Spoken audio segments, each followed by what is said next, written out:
संपूर्ण हिंदी व्याकरण video third में आपका स्वागत करते हैं दोस्तों। तो आज का हमारा टॉपिक क्या है? लिपि।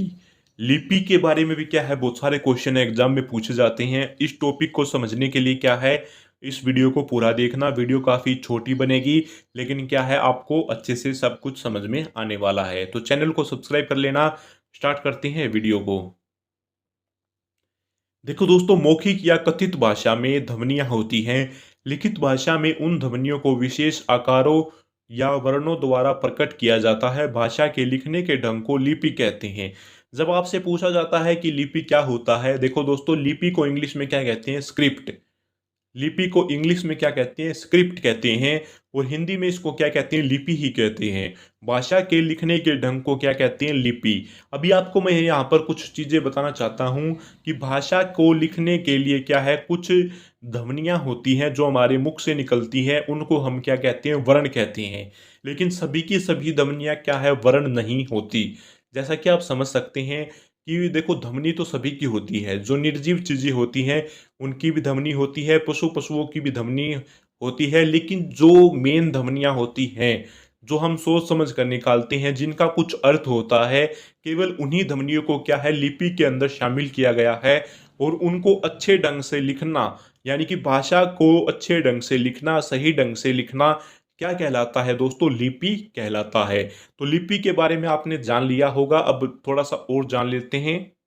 अभी आप यहाँ पर ये चार्ट देख रहे हैं, इसमें क्या है, कुछ भाषाएं हैं और उनकी लिपियां हैं जो कि क्या है, अन्य अन्य एग्जाम में पूछ ली जाती हैं।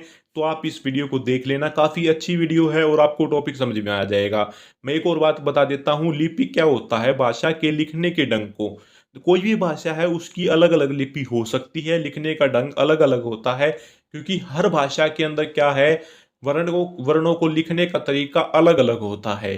ठीक है दोस्तों, वर्णों का तरीका क्या है, अलग अलग होता है। लेकिन भाषा का जो मतलब होता है, अभी एक हिंदी में आप सेंटेंस पढ़ रहे हैं, आई एम गोइंग, मैं जा रहा हूँ, ठीक है। हिंदी में मैं जा रहा हूँ, मतलब तो वही है ना। लेकिन जो भाषा का जो लिखने का तरीका है, जो ढंग है, वो क्या है, अलग अलग है। वो अलग अलग लिपियों में लिखा गया है। तो वही लिपि मैं आपको बताने वाला हूँ। जैसे क्या है, हम हिंदी लिखते हैं तो हिंदी की लिपि क्या होती है दोस्तों? देवनागरी। उर्दू की लिपि क्या होती है? अरबी या फारसी। अरबी फारसी। पंजाबी की लिपि क्या होती है? गुरुमुखी। संस्कृत भाषा की लिपि क्या होती है? देवनागरी। गुजराती भाषा की लिपि क्या होती है? देवनागरी। मराठी भाषा की लिपि क्या होती है? देवनागरी। फ्रेंच भाषा की लिपि क्या होती है दोस्तों? रोमन। यहाँ पर अंग्रेजी भाषा नहीं है। अंग्रेजी भाषा की लिपि भी क्या होती है दोस्तों? आई थिंक यहाँ पर अंग्रेजी भाषा, देखो ये आ गया दोस्तों। अंग्रेजी भाषा की लिपि भी क्या होती है? रोमन होती है।